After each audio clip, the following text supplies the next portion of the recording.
Yeah, hello, welcome. Welcome to session number 4 of my modding, respectively, mapping Mount&Blade Warband series. Actually, a refined version number 4 of my video, as I deleted the old video because the information on that video wasn't refined and was completely chaotic. It didn't have any underlying script. Long story short, it didn't make any sense what I was talking about in this video, and so I removed it. But I came back with an even better version.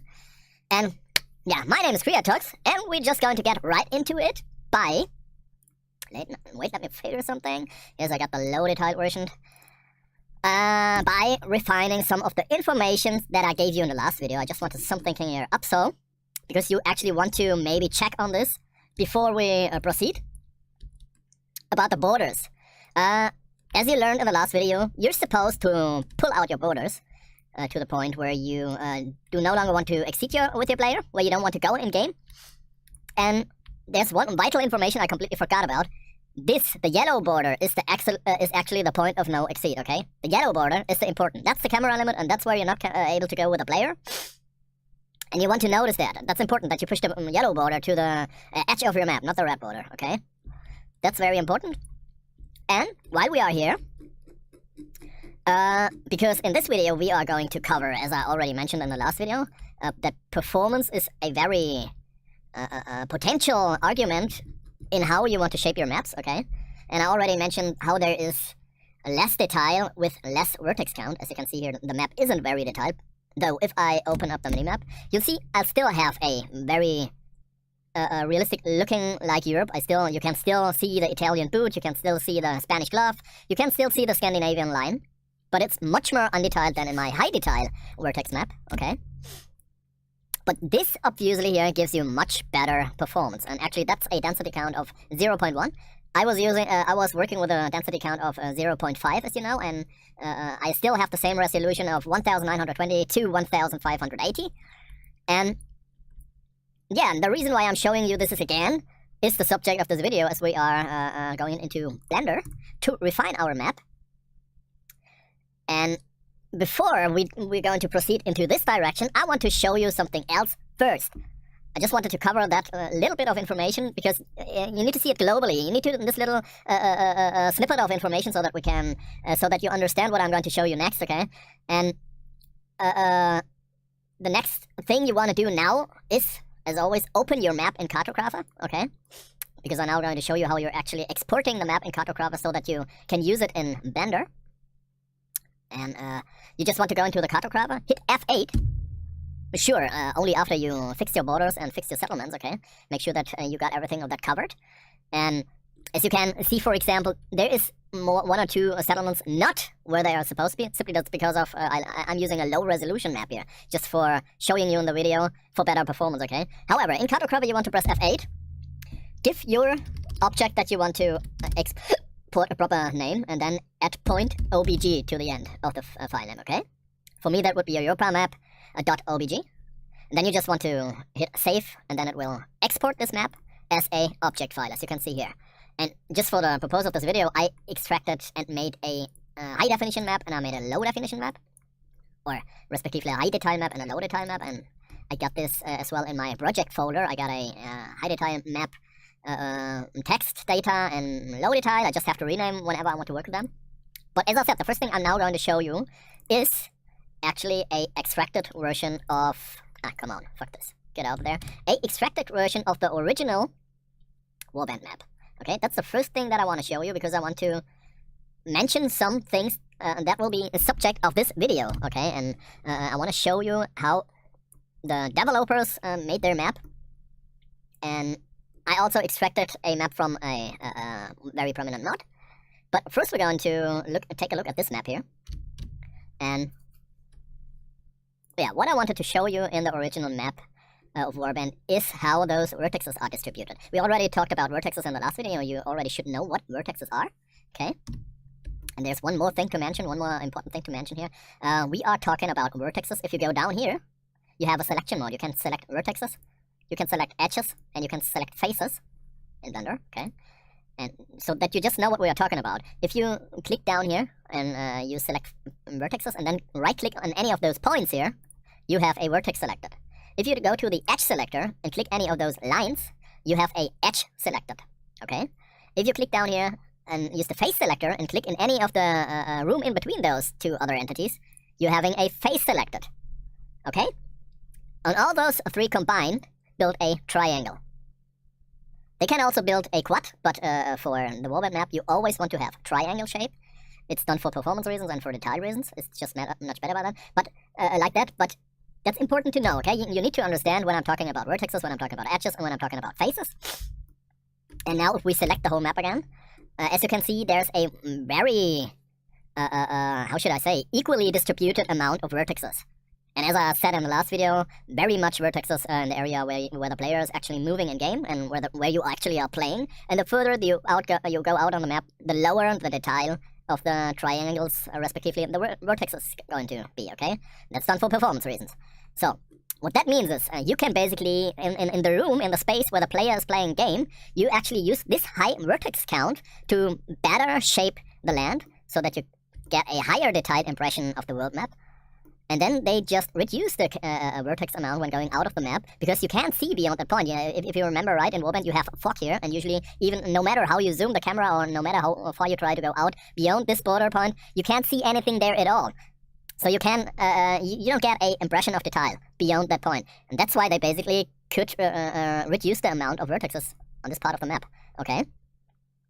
And another thing to mention about this equalized vertex distribution is, and I want you to test this. I'm not going to talk bullshit here, okay? I want you to test this. You probably notice that whenever you are playing a mod, the AI movement and the player movement on the world map actually is much more chaotic, okay?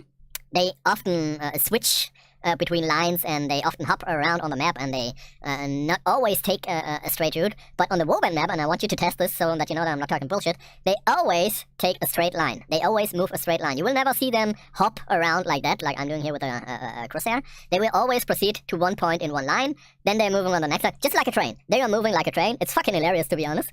It looks fucking unrealistic and hilarious in the original game, and yeah, but I need to mention here, the game, I believe Warband, when was it released, in 2008 or 2009? You need to take into account there wasn't so high performance, high-end computers back in these days, and you had to limit the script load and the vertex load and the graphical load, because simply the computer wouldn't be capable to process all the information it's gotten. But today we have high-end computers, and so we can get much more detail at the same performance, okay? And this is now why I'm going to switch over to another map, as I already mentioned, to a map from the mod 801257. And just a little note to the 801257 team here, because I understand people around the forums are very picky when it comes down to stolen content. I'm not going to steal anything from you here, okay? I'm just taking your map for reference, so I can tell people what I actually found very good the way you made the map, okay? And I want to give an impression for people how they actually want to style their map, because there are a couple of very decent things on the 801257 map that are completely different to the original Warband map. Some things are similar, but there are some very interesting shapes, as you can see, okay? The first thing is, just as on the Warband map, the vertex count to the outside of the map is getting lower and lower. So the further out you go on the map, the further the vertex, the lower the vertex count is, okay? Then if we deselect, what I can instantly see, maybe you don't see it, but I can see it, this map was made from the original Warband map. I can tell that because of the shape of this ocean here, of this ocean border, and how they pulled those vertexes outside of the map. I can tell you they used the original Warband map to shape Europe on this original map, okay? They just used Blender to recalculate the materials and readjust the materials and restyle the whole map, but they were not making a new maps like I've showed you in the second and third video, okay? Now if we switch back to the edit mode, then you will notice that if we go to the inside of the map, usually where the player is playing should be around this area, I think in 801257 should be this area, I'm not sure, or this area. Then you will notice that inside the player area, oceans still have a very low detail. And that's basically because you don't need any high detail. That's the first reason. And the second reason is, historically accurate, is that ships were always traveling across sea like a train on a single route, okay? And that's exactly what this kind of vertex distribution is causing, okay? Because the AI will always travel along those edges, and if you, let's say we have a ship in Marseille down here, and it wants to go to Jerusalem here, and it would basically travel across this line, go here, and then here, and here, and here, and it's exactly like that it was in Story. If you had a high amount of vertexes here, there would be much too much decisions to be made for the AI to take a detour. Though it probably wouldn't take a detour, but long story short, then you can basically remove the detail on the ocean because it is not needed at all. You don't need this detail, okay? And if we are talking about traveling roads and routes, you will see there is a higher amount of detail on a certain path from on the land tiles, okay? And if you take a close look, and if you maybe have some landscape information about Europe, you know that that's Scotland here, and then you have England down here, and somewhere here should be London, and you have the Channel, and you have Caen here, and you have Paris today here, and then you have cities like Hamburg and Hanover, and there should be Aachen, and there's Munich down here, and then we have Rome down here, okay? And you will see that all those important city or settlement marks, they are all connected with higher detailed vertexes. And this actually creates the impression of roads, okay, of main roads, because it actually also was like that. People in ancient times and also in the medieval times, they were primarily traveling across main roads. You even have that today. You know that in Germany, you will know this as Autobahn, okay? The modern Autobahns we have today are all built on the ways that the Romans already were using. And humans are not stupid. They keep the old ways, and basically that's exactly what you are seeing here, okay? Those increased amount of vertexes across on certain routes from main cities and settlements. This is done because the AI can choose those travel lines, and you can also see that there's a little bit higher detail on the coast just to shape it better, just the same as on the mountains, okay? And also to give the pirate AI and the sea traveling AI better options to land on the coast, okay? But as you can see, the inside of maps, the mainland, is not as detailed. And again, because that is absolutely not needed. You don't need this at all. You don't need this high detail. And to sum it up, high detail for optical reasons, for graphical reasons on mountains and coasts, and probably rivers as well, okay? High detail vertexes for traveling routes so that the AI can use it.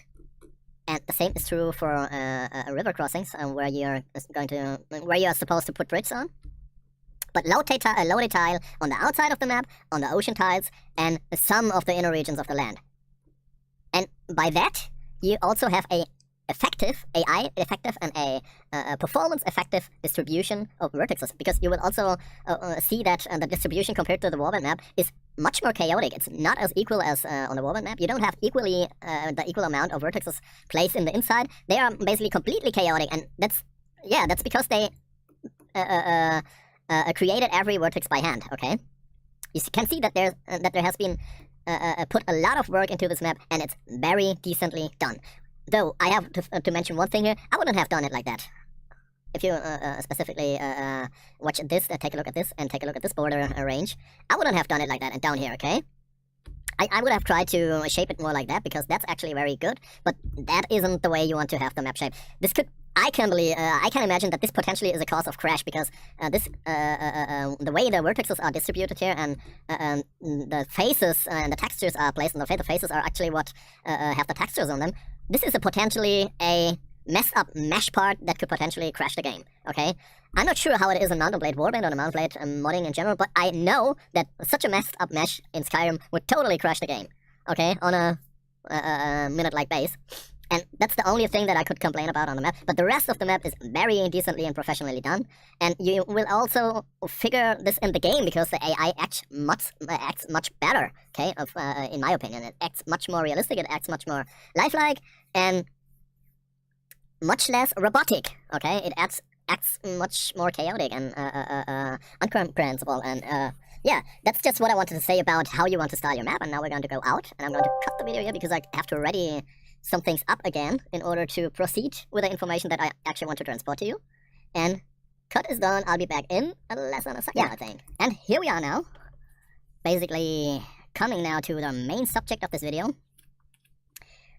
Importing your map actually into Blender so that you can work with it. And in this part of the video, I'm going to show you various things you can do in Blender: importing, exporting, lower the vertex count, how the navigation is working, how all the tools are working that are at your disposal. And I'm not going to complete into detail what you can do with Blender this time, because there will be another tutorial that's explicitly done for Blender to show you how to finalize your map. But the task of this video is showing you how to reduce the vertex count, and in contrary, how to increase it again if you at one point decide to increase it at one spot on the map. And okay, and when we're going to start just right off, when you go into Blender and start it, then you always get the screen. You just click left mouse, then it's gone. And then you have this equator here. Just make sure you selected it with right click, and then press delete, and press return. Delete, not backspace, delete. And then we're going to delete the lamp up here, and the camera by right clicking on it, and then select delete. And basically, that's the environment in Blender you want to work with, okay? So now, the next thing you want to do here is importing. I'm going to show you how to do this. Find your file. And then you want to set up a preset. You can do that by pressing plus here, and then just give the preset a proper name. And you see, smooth groups is enabled, lines is enabled, it's set to split, clamp size 0, see forward, minus, epsilon up, and image search. Okay, and basically what you want to do is turn everything off and move to keep word order. Okay, turn image search off, turn smooth groups off, turn lines off, and keep word order. And what this does is keeping the map intact, so that the map gets imported as map. If you do it like that, all the materials will be splitted into different layers, and later if you export the map, all those layers will be compiled from the game as single parts of the map. So basically what you're going to have then is a ocean layer of ocean material layer, or ocean tile layer, whatever you want to name it, that's separated from the land tiles, okay? And there's no connection in between, and so you want to prevent this, and just click keep word order. Then you're just double clicking on your object file, and depending on its size, this is going to take some time, obviously.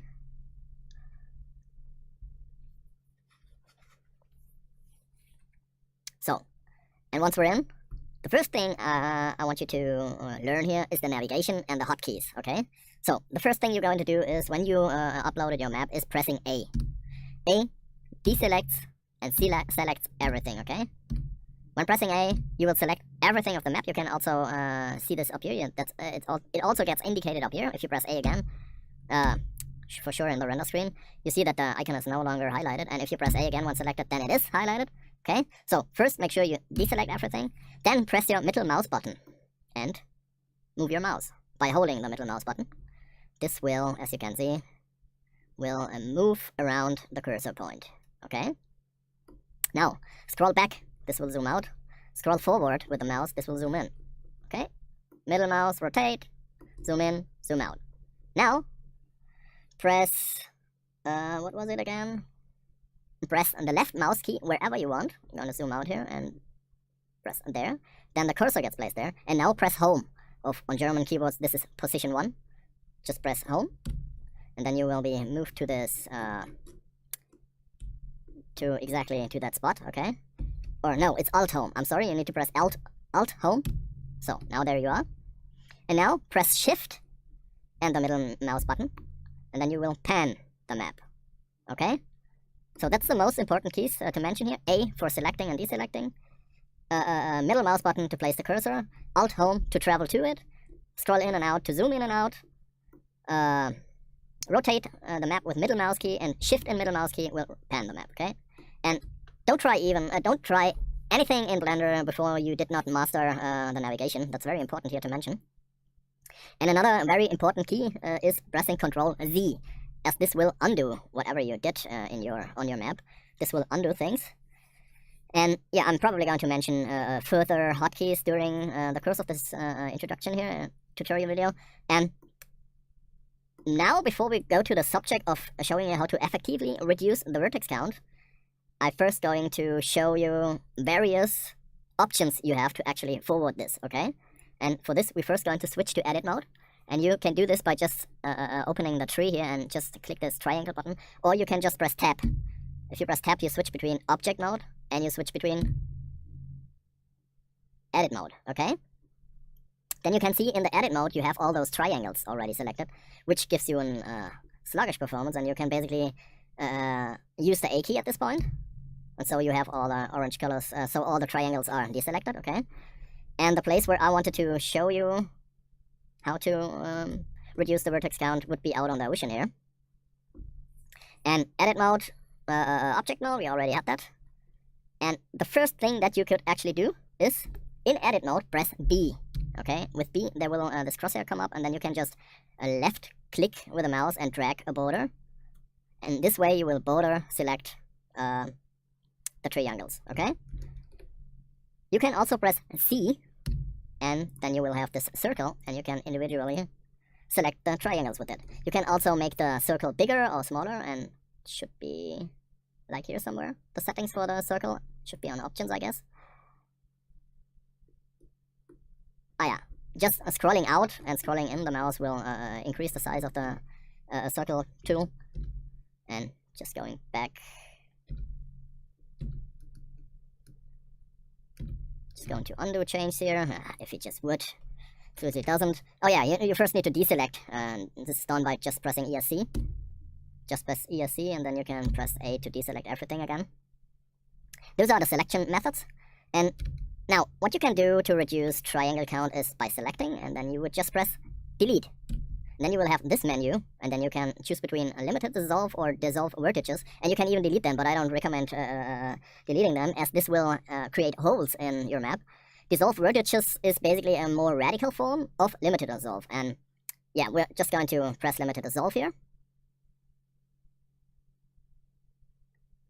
And there you can see all the triangles are dissolved, and every time you did this, you want to press Ctrl T to connect all the open edges, okay? As you can see here, they're all open edges, and you want to connect them. And you do this by pressing Ctrl T, and then you're going to have this. So, but as you can see, this is extremely ugly, and this is nothing that you want to do. There are certain cases where you can actually utilize the dissolve function, okay? But in that case, we don't use it at all, which basically means we're going to undo the change here again. And then we're going to, I'm going to show you another method of removing vertices, or lowering the mount. And basically what you can do is, you need to switch to object mode, and then you go up to this tool here, okay? And then you can add a modifier named decimate. And you want to not click triangulate, and you want to put the ratio, if you put a ratio of 0.3, then the vertices in your selection will be reduced by 70%, okay? And you want to use collapse, and always when you apply the decimation, when you basically you forward your change by entering the number in here, okay? And then look up here, the words will get lowered.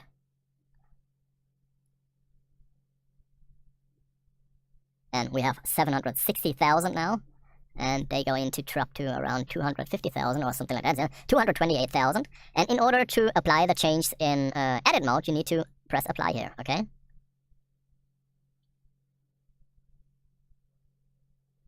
It's taking some time, depending on the size of your map, obviously. And if we switch now to the edit mode, you will see a much lower vertex detail, as you can see. But it's done across the whole map, okay? It's done across the whole map, with the exception of all the height map spots, like mountains and stuff like that.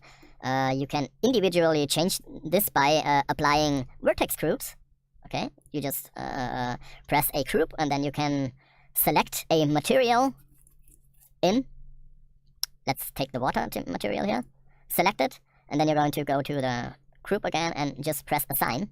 And then you can, when you press deselect here, you will see they will be deselected and selected. And by this, you can basically use the decimate modifier. Then you want to make sure that your group is applied here. You can basically only modify the ocean parts, okay? And the same is done for the mountains by not selecting the material, but the height map. I'm not exactly sure where to find it, but you're probably going to find it if you mess around with it. So that's the second way you can actually do this. But that's not what I want, exactly what I want to do. What I want to do is a individual reduction of vertices in hand-chosen places, okay? And the way I'm going to forward this is by simply, yeah, undoing change here is going to take some time. There we are. And the way I want to do this, I'm going to show you now, is this is actually a little bit more complicated, and you want to be carefully working when using this method, okay? And the first thing you want to do here is move to the sculpt mode. Go to the sculpt mode, then select the brush in sculpt tool, select simplify, okay? Then you open this Dintopo or whatever it is named, and enable the Dintopo. And now you will see that the material textures are gone. And to fix this, you go to Options, Options again, and click Show Diffuse Color. Like that, okay?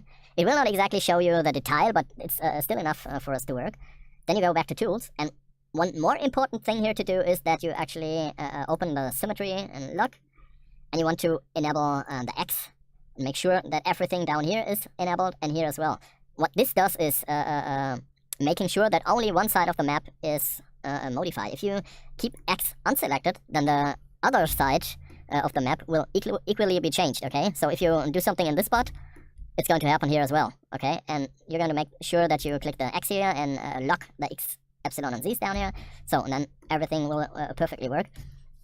And then you can try, and I'm using the brush detail, okay? That's important. Then I'm using a, for the parts of the map that I want to lower here now, I'm using a modifier of 90%. And I'm using, if you scroll up again, a pixel scale of 50%, okay? That's what I'm working with. You gotta fiddle around with the settings to get the optimal result. And what you're now going to do is... Oh, I'm still having the modifier. We don't need this anymore. Then you want to go to the object settings here, in order that you're capable to actually work, because you can't work with that without wireframe, okay? And if you just go into wireframe mode, pressing Z, then you basically can't see anything. You can't see anything of the map, and you don't know, you don't see where you're working. And in order to be capable of actually working, you just want to go into the object and then in display and enable wire like this, okay? And then you can actually see what you're doing. And now this is very easily done. You just basically search for the spots that you want the vertices to be lowered, and you just click with the left mouse button. And there you go. The detail will be lowered. It's as easy as using GIMP and just brushing, using this tool to brush, and you need to fiddle around with the detail settings. So for example, if you get close to the islands, you want to have a smaller circle so that you can work more detailed, okay? And basically you can reduce the detail like that, okay, for the whole map. There's some things that you want to, yeah, if you whenever you get stuff like this happening, you want to make sure that you fix it by clicking on it again. There's some things to mention here. If you, for example, go out to the border of the map and use the, you see that the land tides, they will be completely messed up, okay? And also the border is no longer a straight line.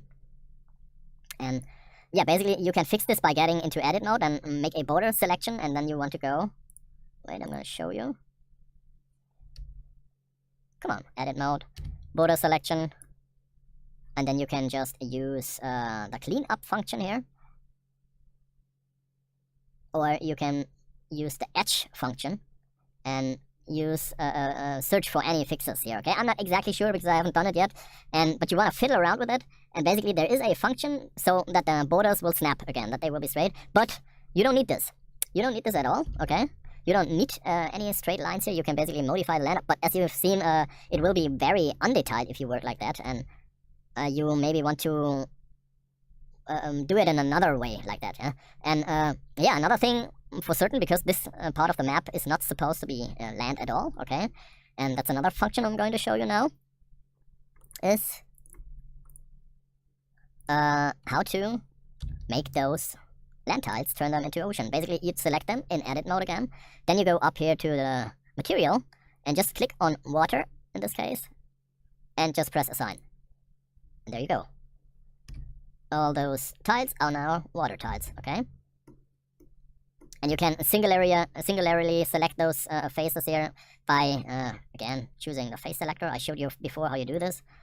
And then you press Shift to singularly select them, and you can press Control to select them all in a row, okay? Like that. And then you can assign the water tile again. And basically, in this way, you can turn water into land and vice versa, okay? And basically, that's about it. That's the way you want to detail your map, how you want to fix the box so that you can actually export it again and decently work with it in tokens. For example, if you take a look up to Greenland here, I want to fix the land here. I would remove the whole land on the left side. Oh, switching to object mode for better performance. I would basically just fix the whole land tiles that are not supposed to be land, like here. Oops. And then I would add the missing land here to Greenland that I'm having here. And I would also fix those spikes that I already mentioned in another video. And you do this again by using the sculpt mode, but use the flatten tool, this here, okay? Basically, if you enable it, then make sure that you have all your settings, and then you go just here. And you see this? For sure, you can make it so that the strength is better, and you just need to fiddle around with the settings, but as you can see, the spikes will be flattened, okay? Probably should increase the strength here a little bit. See this? And this way you could also flatten any of the mountains if you wanted to. And basically, that's actually what I wanted. I want Blender to be utilized like GIMP, so I can basically paint my land, okay? And yeah, I guess that's about it. That's all the functions you need to actually reduce the vertex count. And as you can see up here, my vertex count is over 700,000. And what I would want to do, as I already showed you, would be like 90% detail in the ocean parts, and I'd have like 95% around the border of my map, okay? And I maybe had like 85% in the inner lands and stuff like that. And I would want to lower my map all to the vertex, to the word counts of around 150,000 when it's finalized, okay? And basically, that's all you can do. Those are all the options you're going to have in order to modify the map. But, as I said, at one point I'm going to return to Blender and show you more detailed videos, especially in the additional functions. In addition to the vertex count lowerage, I will show you all the detailed functions, like, for example, what I just showed you about making oceans and stuff like that. Functions I wasn't going into detail. I'm going to show you this in another video, but the most important part I showed you already, how to manually reduce a vertex count.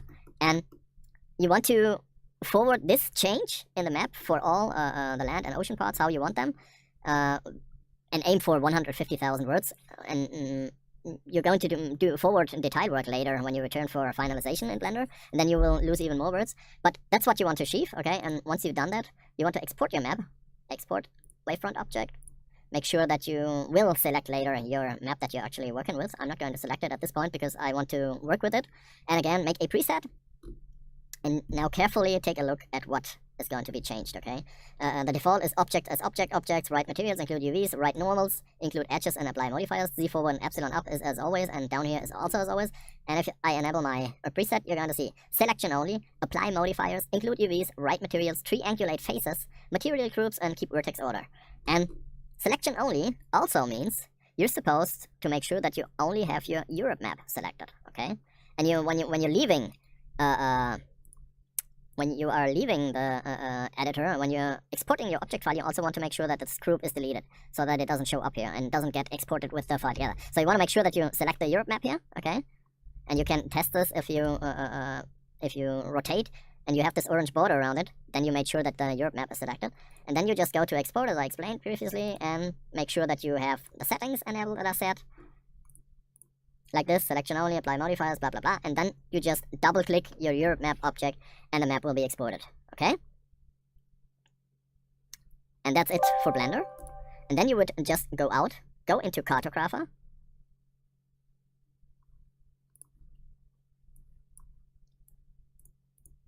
And once Cartographer is working, you'd just be pressing F7, and then you would select your Europe map object, or whatever it is named. Just double click on it, and then it will be imported. And then you want to press, once it's imported, and you can reference to it here in this CMD display. It will give you notifications. And once it's done importing, you just need to press F5 for saving the map, okay? And then you would go into your module folder and copy the map over to Torgrams, okay? And I already did this, and we're now going to see if it actually is working. And obviously it does. Lucky one at this point. And you can basically test if the chains are bacon by pressing Ctrl W. And if I now move into this direction, yeah, it's probably going to take some time here. At one point, there should be a lower amount of vertexes. Somewhere around here I was testing it, okay?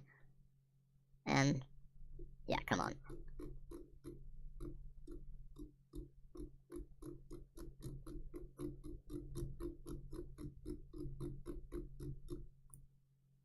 Ah, there you go. You see this? there you have all those modified vertices, and I just did this for demonstrational reasons, okay, and it's nothing detailed, just to show you that it is actually working. And if you compare especially the borders around the edge of your edit, they are pretty similar to how they are looking in the AD1257 mod map. And I'm not exactly sure, but I think they did this the same way like I showed you, and they used the third method to reduce this Vertex Count. And yeah, basically this again concludes another video tutorial. And the next tutorial, I want you to have your map prepared so that all the vertices are like you want them, so that you can actually reduce your vertex amount and your triangle amount, so that you have a workable map, okay? Keep the detail where you want it, but reduce it where it's needed, and where you absolutely don't need any detail. Make sure the coasts stay detailed so that you can actually modify them. And in the next video, I'm then going to show you how to finally scape your land, and how to finally, not scape, what the fuck I'm saying, shape your land, and how to make your map with mountains like forests and ocean and all the river parts and stuff like that. This is what we're going to cover in the next series of videos. And until then, I wish you all the best of luck, and I hope you return. Until then, goodbye.